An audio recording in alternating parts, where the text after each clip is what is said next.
반갑습니다. 심심삼방이고요. 오늘은 2020년 8월 23일 매일매일 좋은 습관 만들기 네 번째 날입니다.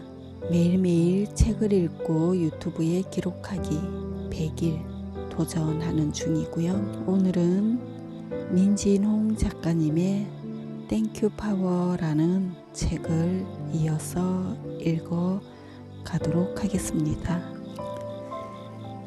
인생을 진심으로 바꾸고 싶은 당신에게. 어느 시골 학교에는 사람이 되자라는 글귀가 새겨진 바위가 있다. 여기서 말하는 사람은 인격을 제대로 갖춘 사람을 뜻하는 것이리라. 누구에게나 살아가는 일은 고단한 과정이다. 경우를 지키고 사람 구실을, 그것도 제대로 하며 살아가자니 당연히 힘들고 어려울 수밖에 없다.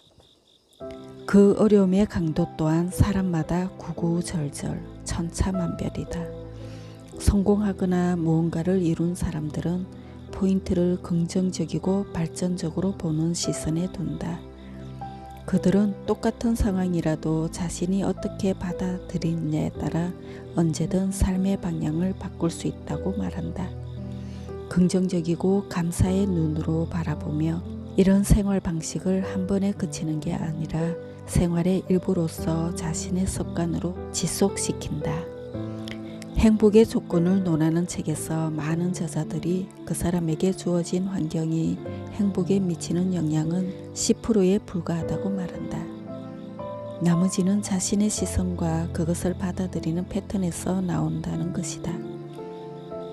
뭐뭐만 달성된다면 감사하겠다라는 조건부 감사는 행복을 지속시킬 수 없다.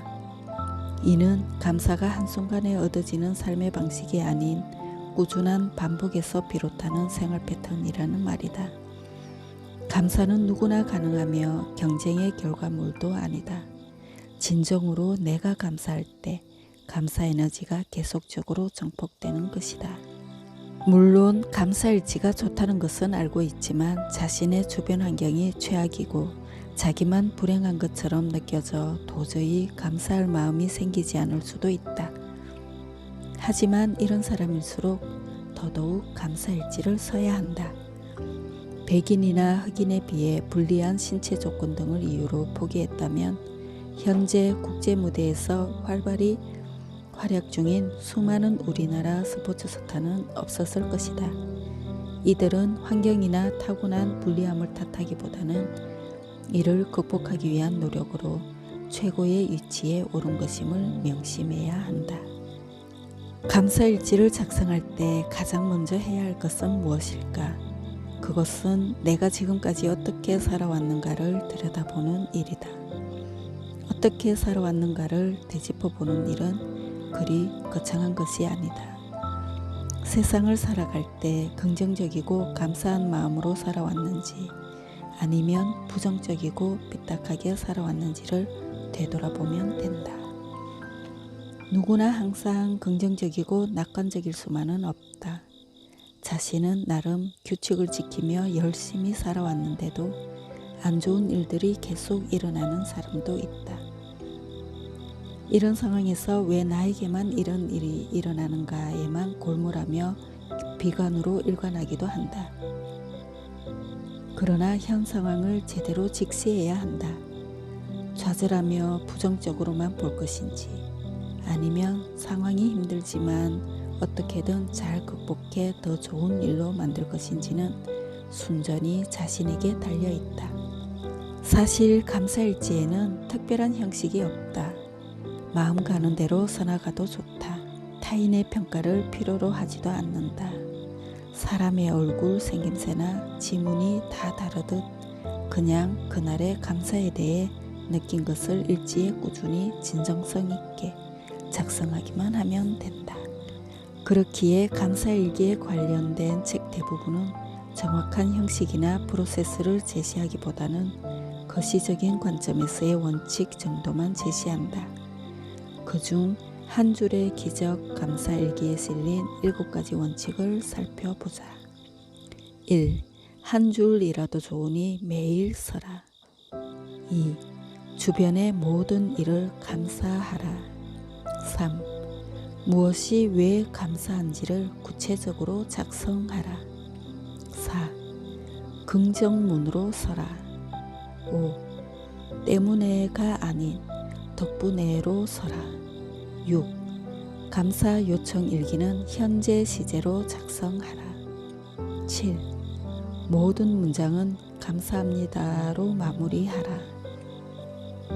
여기에 덧붙여 감사일지를 쓸 때 몇 가지 유의사항이 있다. 첫째, 후회하지 마라. 후회한다고 이미 끝나버린 일이 해결되는 것은 아니다. 시간만 낭비하고 에너지만 소모된다.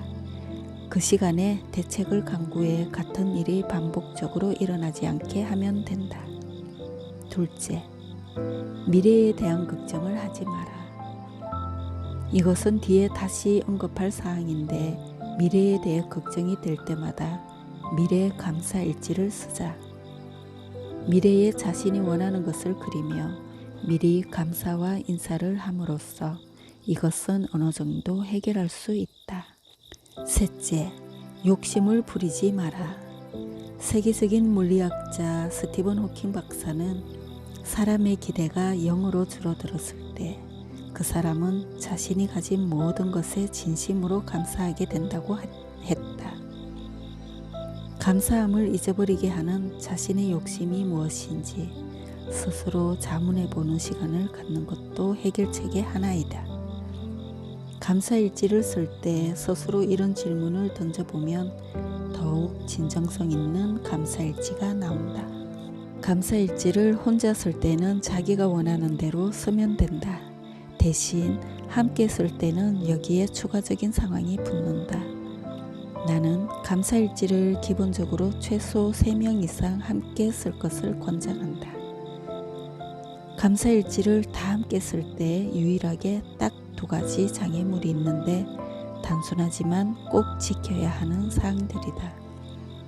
첫째, 감사일지 이외의 정보는 올리지 않는다.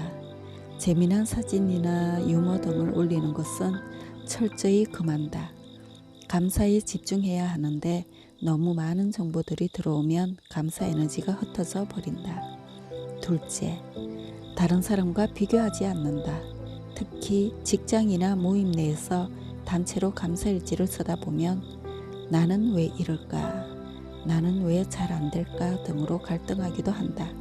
그럴 때마다 다른 이의 물질적인 풍요로움과 행운과 성공은 앞으로 자신에게 일어날 감사할 일을 미리 보여주는 것이니 도리어 감사하게 생각해야 한다. 어쩔 수 없이 비교를 하더라도 긍정적인 사고를 발동시켜 자신에게 도움이 되는 쪽으로 이끈다. 감사일지는 절대 비교해서 쓰는 것이 아니다.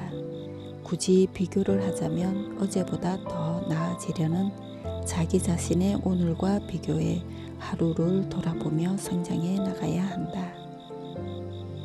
즉, 상대방과 비교하기보다는 항상 자기 자신을 먼저 바라봐야 한다.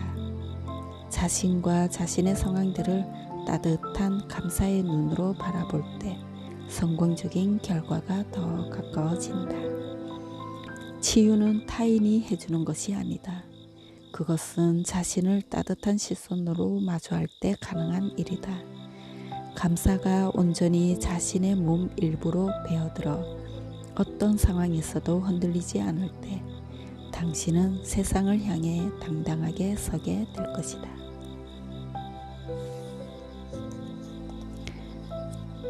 네, 오늘은 125페이지까지 읽도록 하고요. 내일 다시 이어서 가도록 하겠습니다. 네, 오늘 밤도요 편안하게 쉬마시고요. 내일 하루 기쁜 마음으로 맞이하시기 바랍니다. 감사합니다. 사랑합니다.